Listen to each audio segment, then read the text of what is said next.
बच्चों, welcome to my YouTube channel S tutorial classes में आप सभी का स्वागत है। और कैसे हो आप सब? एकदम अच्छे से हो, मजे में? बोलते नहीं केम छो, मजा मा। ठीक है, तो चलो आज का हमारा वीडियो है चैप्टर 1 क्लास 9th संख्या पद्धति नंबर सिस्टम। क्लास 9th के न्यू बैच है, ये न्यू बैच का वीडियो चल रहा है। तो आप सभी एकदम वन शॉर्ट वीडियो है, आप सभी वीडियो को ज्यादा से ज्यादा शेयर कीजिए ताकि बच्चे घर बैठे ऑनलाइन पढ़ सके। अगर ऑनलाइन आप पढ़ा के मैं कुछ आपके अंदर डाल पा रही हूँ, बेनिफिट हो रहा है आपको कि आपके अंदर कुछ ये नंबर पद्धति क्या है, संख्या पद्धति क्या है, वो सब चला जा रहा है अच्छे से, तो मेरे लिए बहुत बड़ी खुशी की बात है। तो बेटा वीडियो को ज्यादा ज्यादा शेयर कीजिएगा ताकि जो बच्चे 9th में गए हैं वो अच्छे से घर बैठे पढ़ सके। और कॉपी पेन ले लीजिए आप, एकदम आसानी से मैं एकदम चुटकी बजा के समझाने वाली हूँ आपको, तो बिल्कुल घबराना मत। संख्या पद्धति एकदम हलवा जैसे आपको आ जाएगा और आप संख्या पद्धति सॉल्व कर लोगे। ठीक है, नाम तो बहुत बड़ा है बच्चा, बट डरने की कोई बात नहीं है अगर मैं आपके साथ हूँ। ठीक है, तो कॉपी पेन ले लीजिएगा और कमेंट सेक्शन में मुझे बताना कि मैम वीडियो कैसा लगा आपको, मतलब आपको कैसे वीडियो लगा, समझ में आया कि नहीं आया। कोई डाउट होगा तो आप क्वेश्चन कमेंट कर दीजिएगा, मैं बता दूंगी। ठीक है, वैसे तो मैं सारा डाउट क्लियर करूंगी। तो नया बैच स्टार्ट होने वाला है, कौन कौन एक्साइटेड है कमेंट में बताओ मुझे। बहुत बच्चे एक्साइटेड होंगे कि नया बैच है, नई स्कूल है, नए कॉलेज है, नए फ्रेंड्स है ना। तो वैसे तो बातें ज्यादा होती रहती हैं, फिलहाल अभी मैं स्कूल से आई हूँ। तो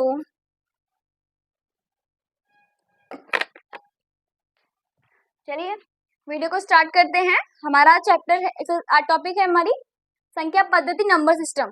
तो इसकी एक्सरसाइज कराने से पहले मैं आपको इसका परिचय दूंगी, इंट्रोडक्शन बताऊंगी ताकि आपको एक्सरसाइज कंप्लीट करने में कोई आसानी ना हो। जैसे फॉर एग्जाम्पल मैं समझाऊँ आपको, सॉरी आसानी हो मतलब, ठीक है। तो जैसे मैं आपको बताऊं, अगर मान लो आप किसी से बातें कर रहे हो, ठीक है, और आपको उसके बारे में पता नहीं कि आप वो क्या है, मतलब चाचा लगता है कि भैया लगता है कि मामा लगता है, क्या लगता है आपको पता नहीं है, और आप बातें किए जा रहे हो। आपको अच्छा लग रहा है ना, अगला जो इंसान सुन रहा है उसको तो अच्छा नहीं लग रहा है क्योंकि आपके बारे में उसको पता ही नहीं है। तो जब तक आप किसी के बारे में जानते नहीं हो, अगर उससे कोई बात करने के लिए आपको बोल दे तो आप अनकंफर्टेबल फील होगे कि अगला इंसान क्या सोचेगा हमारे बारे में, तो है ना। तो किसी भी एक्सरसाइज करने से पहले बेटा एक बात जान लो, आप उसका परिचय जरूर पढ़ लो। ठीक है, क्या कह रहा है वो, जब तक उसका परिचय समझ लोगे ना, आपको बात करने में बेहिचक आप बात करोगे। अब वैसे आपकी फ्रेंड्स होती हैं तो आप अपने फ्रेंड से बहुत घुल मिल जाते हो, जान जाते हो वो कैसी है, गुस्सैल है, एकदम गुस्से वाली है, मतलब जान जाते हो आप ना। तो चलो बातें कम करते हैं, कॉपी पेन ले लीजिए, बैठ जाइए एकदम अच्छे से, और आपको एकदम बहुत आसानी से समझाने वाले हैं, एकदम बहुत अच्छे अंदाज में समझाएंगे आपको। बिल्कुल वीडियो को ज्यादा ज्यादा शेयर कीजिएगा, ठीक है। तो चलिए स्टार्ट करते हैं बेटा, क्लास 9 चैप्टर 1 संख्या पद्धति नंबर सिस्टम। अब इसमें पहला हमारा आता है प्राकृतिक संख्या। वैसे आप लोग बहुत अच्छे हो और आपको पता होगा कि प्राकृतिक संख्या क्या होती है ना।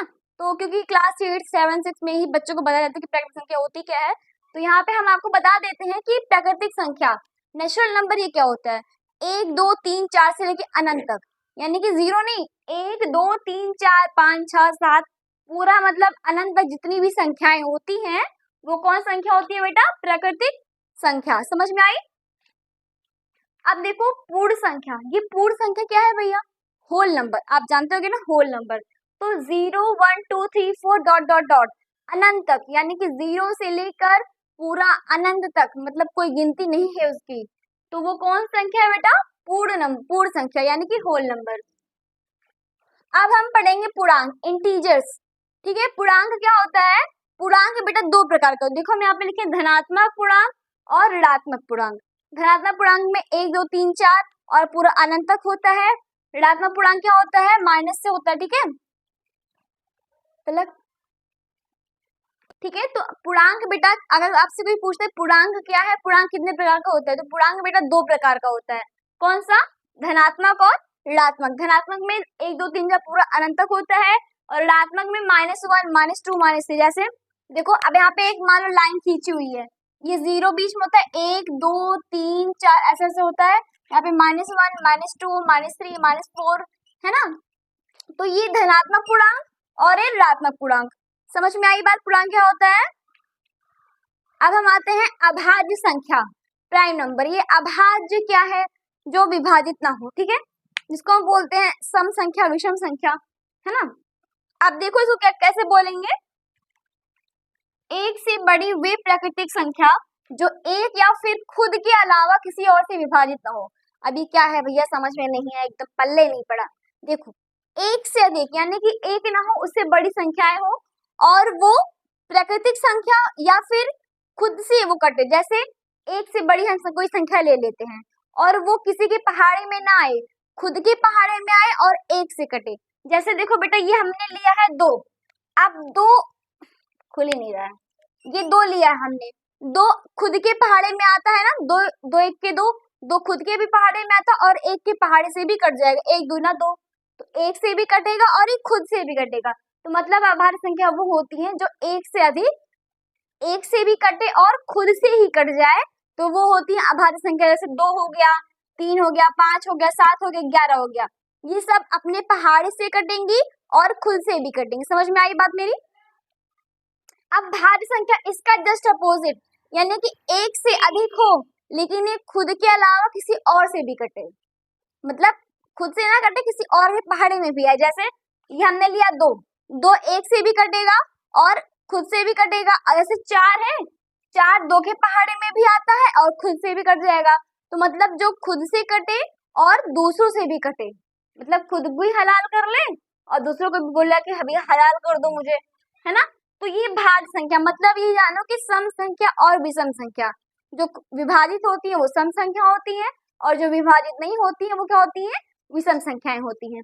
आई होप आप सभी को ये समझ में आया होगा अच्छे से, तो इसको नोट डाउन कीजिए।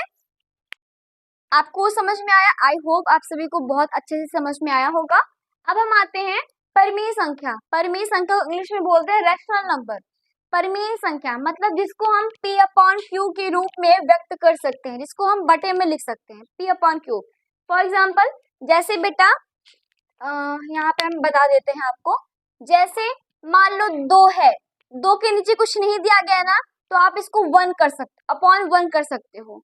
मान लो यहाँ पे 2/3 है, तो ये भी परिमेय संख्या है। मान लो 1/4 है, मतलब जितने भी संख्याएं अपॉन में रहती है, जितनी भी संख्या बटे में रहती है, P/Q के रूप में रहती है, वो सारी कौन संख्या होती है बेटा, परिमेय। अब वैसे मान लो ये 4 है, 3 है, 2 है, इसके नीचे कुछ दिया नहीं गया ना बच्चा, तो हम 1 कर सकते हैं ना, अपॉन 1 कर सकते हैं। कोई मतलब इसका तो होगा नहीं कि 1 कर दी तो इसका वैल्यू चेंज हो जाएगा, वैल्यू तो चेंज हो नहीं रही है।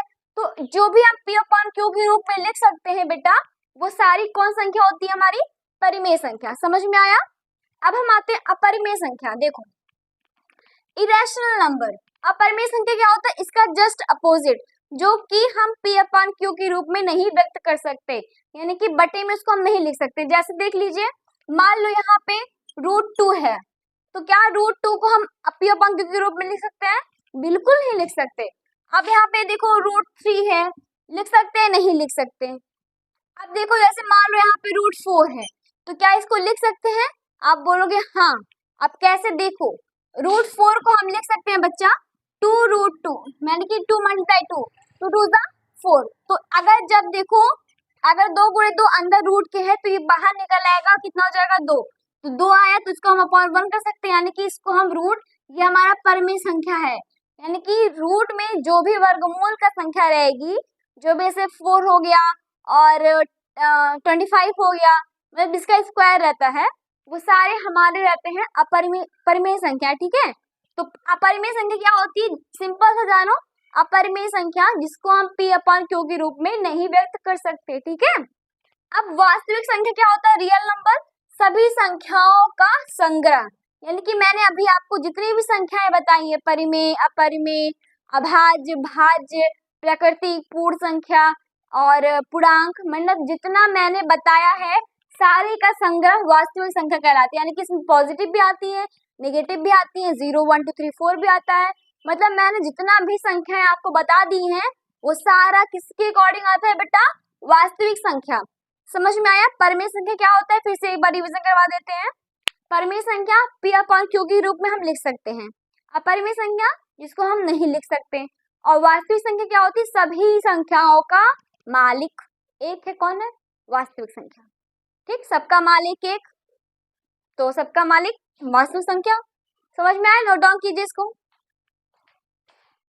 क्यों हो ना, तो बीच बीच में पानी पीते रहिए ताकि माइंड डिस्टर्ब ना हो।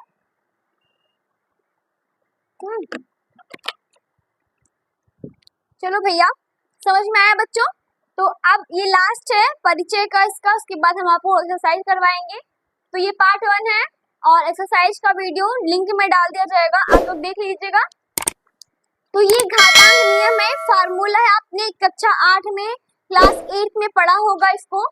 तो मैं बताऊं आपको, ये जो a की पावर m और a की पावर n है, ये पूरा इक्वल में आता है a की पावर m प्लस n। सिद्ध कैसे करेंगे इसको? एक एग्जांपल से हम समझते हैं। जैसे मान लो यहाँ पे 2 की पावर 2 है और यहाँ पे 2 की पावर 3 है। देखो a सेम सेम है, यानी यहाँ पे हमें जो आधार है ये हमें यहाँ पे सेम सेम करना पड़ेगा। मान लो ये क्वेश्चन दिया गया है, ऐसे क्वेश्चन है 2 की पावर 2 इंटू 2 की पावर 3। ये डेसिमल नहीं है बच्चा, ये इंटू का मतलब होता है गुणे का निशान, ठीक है। तो यहाँ पे क्या हो जाएगा, देखो m प्लस n है ना, तो 2 की पावर ये 2 और 3, 2 प्लस 3 ऐड हो जाएगा तो कितना आ जाएगा 2 की पावर 5। ये हो गया हमारा आंसर। समझ में आया? अब जैसे ये है, देखो मान लो यहाँ पे 3 की पावर 2 और ये हो गया 5, m की वैल्यू 2 और n की वैल्यू 5, ठीक है। तो क्या करेंगे बेटा, 3 हो गया और m है ना, तो यानी कि 2 मल्टीप्लाई 5 कितना हो जाएगा बच्चा, 5 दूना 10, यानी कि 3 की पावर 10। समझ में आ रही है? अब यहाँ पे आ जाइए, जैसे यहाँ पे 3 की पावर 2 और 3 की पावर 3 है, तो कैसे करेंगे, देखो यहाँ पे a है ना सिर्फ, तो a क्या है 3 है हमारा, तो यहाँ पे हो गया 3 और ये 2 माइनस, सॉरी यहाँ पे 3, यहाँ पे 3 कर दो, यहाँ पे 2 कर दो, तो ये हो गया हमारा 3 माइनस 2, कितना आ जाएगा बच्चा 3 और 1, 3 की पावर 1 आ जाएगा। यानी कि जो a है हमारा वो 3 है, यहाँ भी 3 है, a का मान सेम रहेगा और m और n का मान चेंज होता है, ठीक है। ये हम समझा रहे हैं आपको। और यहाँ पे a और b दिया गया, यानी कि दोनों का मान अलग अलग हमें लिखना पड़ेगा। तो यहाँ पे हम कर देंगे a का मान मान लो 2 है और b का मान 3 है, और यहाँ पे मान लो 2 हो गया, यहाँ पे मान लो 2 हो गया, तो ये a b यानी कि इसका गुणा हो जाएगा 2 गुणे 3 और इसकी पावर कितनी है बेटा 2 है, तो ये हो जाएगा हमारा 2 3 6, यानी कि 2 3 6 की पावर 2। समझ में आया? ये मैंने कुछ किया नहीं है इसमें, मैंने सिर्फ इसका एक एग्जाम्पल बताया है कि आपको कैसे सॉल्व करना है। आई होप आप सभी को बहुत अच्छे से समझ में आया होगा। परिमेय संख्या, जाओ बेटा पढ़ाई कर लो, ठीक है। परिमेय संख्या, अपरिमेय संख्या और प्राकृतिक संख्या है ना, तो ये सारी चीजें आपके चैप्टर में मौजूद हैं। तो अगर आपको ये सब समझ में आ जाएगा तो एक्सरसाइज करने से आपको कोई रोक नहीं सकता, पूरी गारंटी के साथ मैं कह रही हूँ, वो दावे के साथ कि आपको कोई रोक नहीं सकता, ठीक है ना। तो पार्ट 1 में तो आप सभी को उम्मीद करती हूँ कि आप सभी को बहुत अच्छे से समझ में आया होगा बच्चों। तो वीडियो को ज़्यादा से ज़्यादा शेयर कीजिएगा और ताकि बच्चे अच्छे से पढ़ सके, ठीक है। और कमेंट सेक्शन में मुझे बताना कि आपको वीडियो कैसा लगा। और अभी तो इसका परिचय है, यानी कि अभी तो पूरी फिल्म बाकी है, ट्रेलर तो चैप्टर का ट्रेलर था, पिक्चर तो अभी बाकी है ना। तो अभी तो आपने परिचय पढ़ा, इसके बाद हम आपको एक्सरसाइज 1.1 का पढ़ाएंगे, वीडियो कल हो जाएगा, देखो शायद आज ही पहुंच जाए आपके पास वीडियो।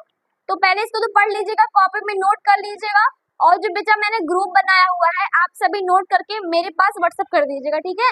और जिसको जिसको वीडियो पसंद आए प्लीज ज्यादा ज्यादा शेयर कीजिएगा। कमेंट सेक्शन में मुझे बताना भूलना मत कि मैम समझ में आया कि, तो कि थोड़ा मुझे भी लगे कि हाँ बच्चा पढ़ रहा है, उसको समझ में आ रहा है ना। तो वीडियो बनाने में बहुत मेहनत लगती है बच्चा, तो आप सभी को समझ में आया ना, अच्छे से एकदम मन लगा के पढ़ डालो, इतनी कामयाबी मतलब इतना चुप्पी से मेहनत करो कि कामयाबी शोर मचा दे। समझ में आ रही बात? तो चलो बाय बाय।